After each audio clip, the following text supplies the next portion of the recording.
मजदूर अफ्रीका के ट्यूनीशिया देश में फंसे हुए हैं, जहां से उन्होंने वीडियो जारी कर सरकार से मदद और वतन वापसी की गुहार लगाई है। वीडियो में मजदूरों ने बताया कि कंपनी ने उन्हें 3 महीने से वेतन नहीं दिया है। उनके सामने खाने पीने की भी दिक्कत आ गई है। जानकारी के मुताबिक इनमें से 15 मजदूर बोकारो जिले के हैं, 19 मजदूर हजारीबाग के और 14 मजदूर गिरिडीह जिले के रहने वाले हैं। वहां फंसे मजदूरों ने वीडियो संदेश में अपना दर्द साझा करते हुए कहा है कि वो वहां बहुत बुरी हालत में हैं। से बोलकर लाया गया था कि कंपनी है और यहां आने के बाद पता चला कि कॉन्ट्रैक्ट है। कॉन्ट्रैक्टर नाम पीपीसीएल यानी कि प्रेम पावर कंस्ट्रक्शन, जो एलएनटी से ठेकेदारी लिया है यानी कॉन्ट्रैक्ट लिया है। और यहाँ हम लोग इंडिया में एग्रीमेंट पेपर मांगे तो बोल दिया वहाँ पहुँचने के बाद मिलेगा, और यहाँ पहुँचने के बाद ना एग्रीमेंट पेपर मिला और ना कुछ मिला। और इंडिया में बोला था 8 घंटा ड्यूटी है और यहाँ 12 घंटा ड्यूटी करवा रहा है, और 4 महीने से बराबर पेमेंट नहीं दे रहा है, और पेमेंट मांगने पर धमकी दे रहा है कि सबको जेल करवा देंगे और मजदूरों को इंडिया वापस नहीं जा पाएगा। ट्यूनीशिया में हम लोग के पास खाने पीने का सारा पैसा ख़त्म हो गया, किसी तरह का सामग्री नहीं है और मांगने पर भी नहीं दे रहा है। हम लोग 48 मजदूर यहाँ फंसे हुए हैं। पेमेंट और वेतन वापसी के लिए झारखंड सरकार और केंद्र सरकार से निवेदन है कि हम लोग को वतन वापसी कराया जाए। को इंडिया से बोलकर लाया गया था कि कंपनी बड़ी खबर आपको बता रहे हैं और तस्वीरें आपके टीवी स्क्रीन पर आपको दिखा रहे हैं। यही वो वीडियो है जो मजदूरों ने साझा की है और इस वीडियो के जरिए अपने दुख दर्द को बयां किया है। उन्होंने बताया है कि ट्यूनीशिया देश में ये सभी फंसे हुए हैं और उन्होंने वतन वापसी की गुहार लगाई है। 3 महीने से वेतन नहीं मिला है। मजदूरों के सामने खाने पीने का संकट आ पड़ा है और वेतन मांगने पर धमकी भी दी जा रही है। धमकी देने का आरोप मजदूरों ने लगाया है और अब सरकार से मदद की गुहार लगाई है। आपको बता दें कि 48 झारखंड के मजदूर हैं जो अफ्रीका के ट्यूनीशिया देश में फंसे हुए हैं। ये सभी झारखंड के रहने वाले हैं। न्यूज़ 18 संवाददाता मृत्युंजय अधिक जानकारी के साथ जुड़ गए हैं। मृत्युंजय, अब तक क्या कार्रवाई इस मामले पर, क्या सरकार की तरफ से क्या संज्ञान लिया गया है? देखिए, अभी सरकार की तरफ से कोई ऐसा संज्ञान की खबर नहीं है, लेकिन जहां तक गुहार की बात है, मजदूरों ने गुहार लगाई है और अब यह देखना है कि सरकार इस पर कब संजीदा होती है, क्योंकि लगातार जो है पलायन मजदूरों का होता है और विदेश में जाकर जो है वो फंस जाते हैं और 3-3 महीने तक भूखे प्यासे रहते हैं। ऐसे में बड़ा सवाल है कि सरकार इस पर ठोस कदम क्यों नहीं उठा रही। आखिर जो बाहर ले जा रहे हैं उन पर क्यों नहीं निगरानी रखी जा रही। तो अभी तक इस वीडियो पे स्थानीय प्रशासन की भी नजर पड़ी या नहीं पड़ी अभी तक? देखिए, स्थानीय प्रशासन का नजर क्या पड़ता है वो तो सब जग जाहिर है, लेकिन जब उन्होंने मीडिया पर गुहार लगाई है, मीडिया के माध्यम से सरकार पर गुहार लगाई है, तो हम कह सकते हैं कि सरकार का जो मंत्रालय है वो जल्द ही इस पर एक्टिव होगा। जल्द ही मजदूरों को लाने का भी प्रयास किया जाएगा। अब देखना यह है कि कितने देर में, कितने दिनों में यह प्रक्रिया शुरू हो पाती है। जी चलिए, आप इस खबर पर नजर बनाकर रखिए। शुक्रिया इस अपडेट के लिए मृत्युंजय। बढ़ते आगे, चाईबासा में थैलीसीमिया पीड़ित बच्चों को एचआईवी पॉजिटिव संक्रमित ब्लड चढ़ाने का मामला अब जोर पकड़ता हुआ नजर आ रहा है। झारखंड हाईकोर्ट में लगातार इस मामले की सुनवाई चल रही है। वहीं बीजेपी विधायक सीपी सिंह ने राज्य सरकार पर इस मामले में सीधा हमला बोला है। उन्होंने कहा कि राज्य सरकार अपने एक सूत्र कमाई के एजेंडे में लगी है।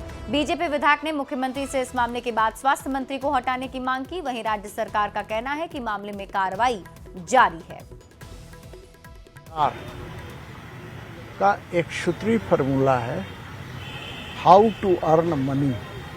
पैसा कमाना ही जब उद्देश्य रह गया हो, वैसी स्थिति में स्वास्थ्य की बात करना ही बेईमानी है। झारखंड सरकार को मौका है कि अब भी स्वास्थ्य मंत्री बदले, एक अच्छा व्यक्ति को स्वास्थ्य मंत्री बनाए। गुजरात में कई मासूमों की जान चली गई थी, याद है ना? अभी मुझे लगता है 1-2 साल भी नहीं हुए। गुजरात में एक अस्पताल में ऑक्सीजन की कमी हो गई थी, उससे कई मौतें हो गई थी। अरे शर्म कीजिए, इस तरह की घटना पर राजनीति नहीं की जाती है।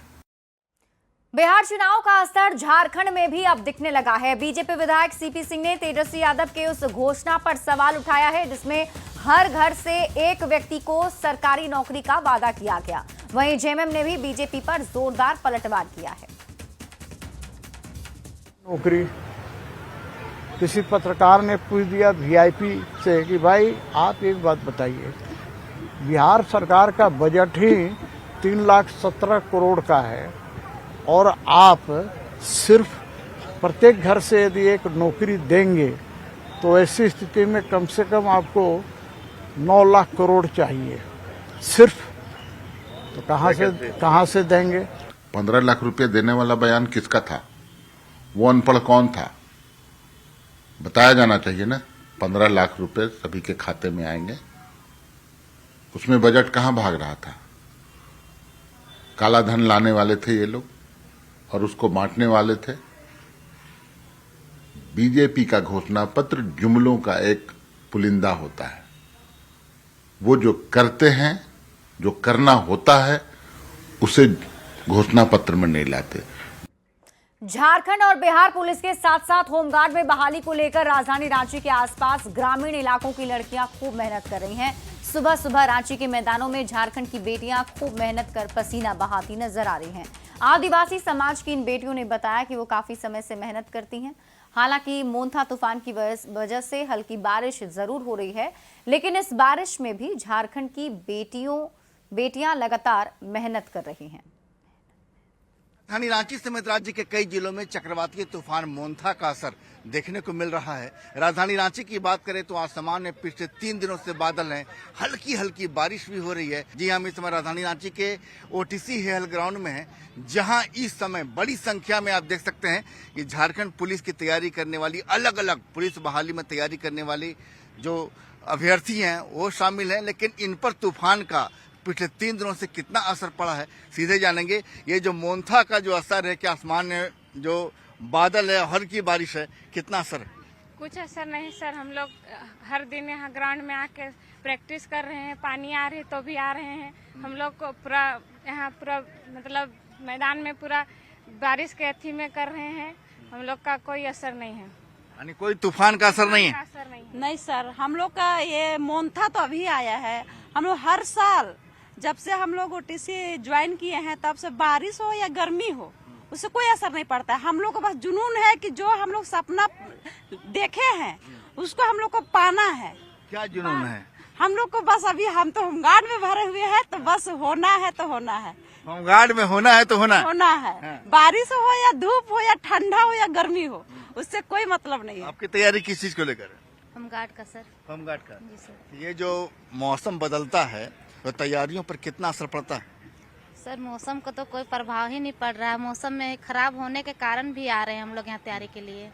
और हम लोग का तो 30 को ही था, अभी कैंसिल हो गया है चानोर प्रखंड से हम।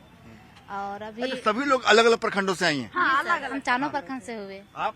हम बिहार पुलिस के लिए आए हैं। हाँ, बिहार पुलिस। आप? हम नामकुम प्रखंड से आए हैं। आप मांडर प्रखंड से। मांडर प्रखंड। देख सकते हैं कि राजधानी रांची के अलग अलग प्रखंडों से यहाँ पर जो है कह सकते हैं कि महिला अभ्यर्थी पहुंची है। कोशिश है कि जो सपना लेकर घर से बाहर निकली है कि कम से कम होमगार्ड में हो, बिहार पुलिस में हो, झारखंड पुलिस में हो, कहीं भी उनकी बहाली हो जाए। ऐसे में चक्रवाती तूफान मोन्था का असर इनकी तैयारियों पर कहीं भी नजर नहीं आ रहा।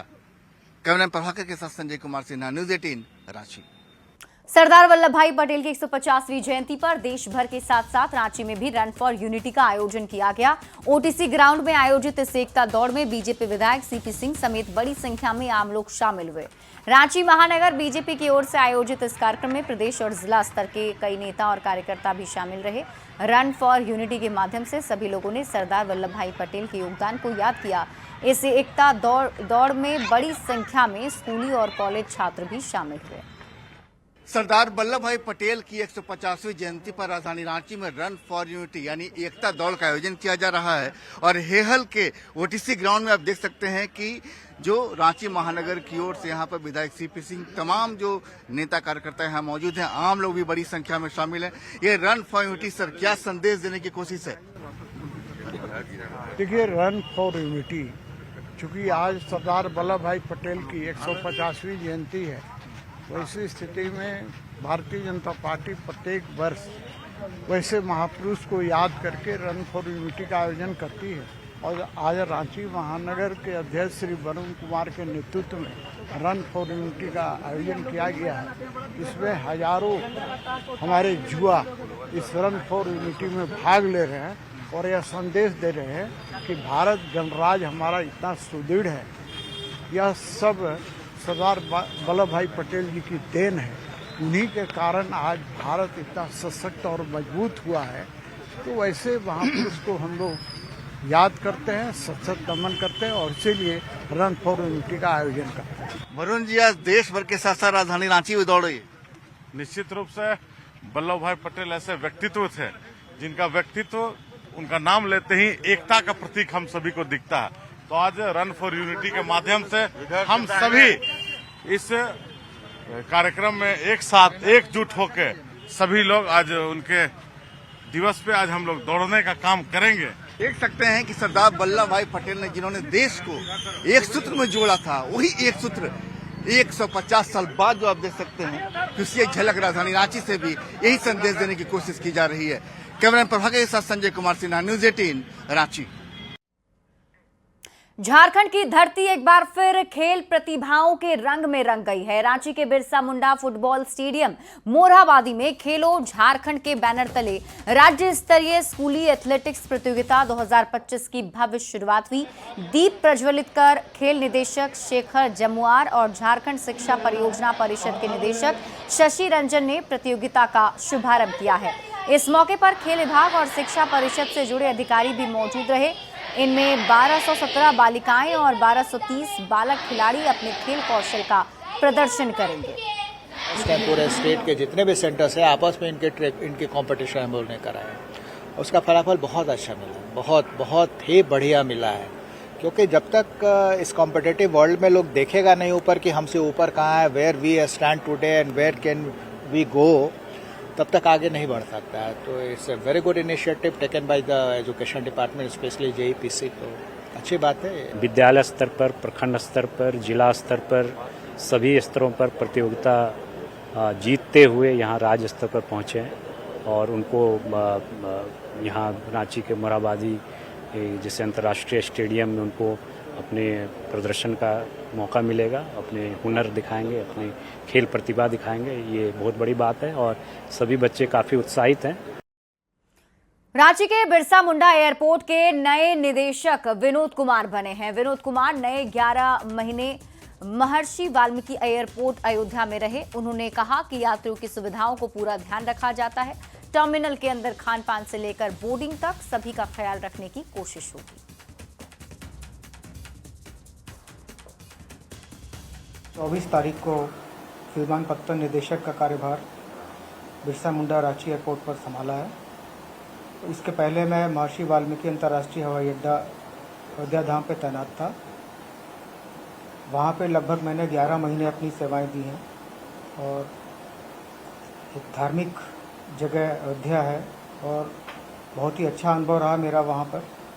देश के कोने कोने से लोग वहाँ दर्शन करने के लिए आते थे। बड़ी खबर आपको रांची से बताते हैं, जहां राउरकेला रांची मुख्य रेल मार्ग पर बड़ा रेल हादसा हो गया।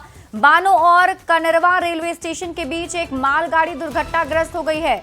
इस वजह से तपस्विनी एक्सप्रेस को टाटी स्टेशन पर शॉर्ट टर्मिनेट करना पड़ा है और ट्रेन को राउरकेला स्टेशन वापस ले जाया गया। सभी यात्रियों को सुरक्षित और आरामदायक रूप से उनके गंतव्य हटिया तक पहुंचाने के लिए कुल 22 बसों की व्यवस्था की गई। रास्ते में यात्रियों के लिए चाय नाश्ते का भी इंतजाम रहा। इसके साथ ही जो ट्रेन मूरी स्टेशन से डाइवर्ट कर दी गई थी, उन ट्रेनों के यात्रियों को भी कनेक्टिंग ट्रेनों के माध्यम से रांची तक पहुंचाने की व्यवस्था रांची मंडल की ओर से की गई। टाटी स्टेशन पे ही शॉर्ट टर्मिनेट कर दिया गया था। ये सारे पैसेंजर्स जब राउरकेला पहुंचे तो उनके डी बोर्ड होने पे उनको स्नैक्स और पानी की बॉटल्स दी गई ताकि उनकी शुदा शांत हो सके। फिर इनको राउरकेला स्टेशन से इनको हटिया के लिए रवाना किया गया। En route at Simdega and Torpa उनको कंप्लीट मील के लिए उनको रोका गया ताकि यात्री डिनर कर सकें। इसके अलावा एन रूट बच्चों को जो बच्चे इस ट्रेन में यात्रा कर रहे थे उनको सेरेलैक, दूध, पानी और केक्स, कन्फेक्शनरी आइटम्स, इन सब की व्यवस्था कराई गई। चक्रवाती तूफान मोंथा का सबसे ज्यादा असर हजारीबाग जिले में देखने को मिल रहा है, जहां लगातार हो रही बारिश की वजह से आलू की खेती को काफी नुकसान पहुंचा है। किसानों ने बताया कि उन्होंने कर्ज लेकर बड़े पैमाने पर आलू की खेती की थी, लेकिन मौसम की मार ने उनकी सारी मेहनत पर पानी फेर दिया है। उन्होंने जिला प्रशासन, सरकार और कृषि विभाग से मांग की है कि खेतों का सर्वे कराकर मुआवजा दिया जाए, ताकि वे फिर से खेती में जुट सकें। ग्रामीण क्षेत्रों में किसान इसे अब तक का सबसे बड़ा नुकसान बता रहे हैं। हम लोग मेहनत किए हैं, बाल बच्चा से ही ज़्यादा मेहनत करें हम लोग खेती बाड़ी में, और ये बारिश के चलते हम लोग के आलू सारा के सारा ख़त्म हो गया है। हम लोग सरकार से मांग करते हैं कि मुआवजा कुछ तो सहयोग राशि दे। फसल बहुत मेहनत करके लगाए हैं और सब पल्ला मार दिया, बीमारी हो गया। अब किसान कैसे जिएंगे यार, दुनिया में कैसे जिएगा। और यहाँ रुकना एक छोटे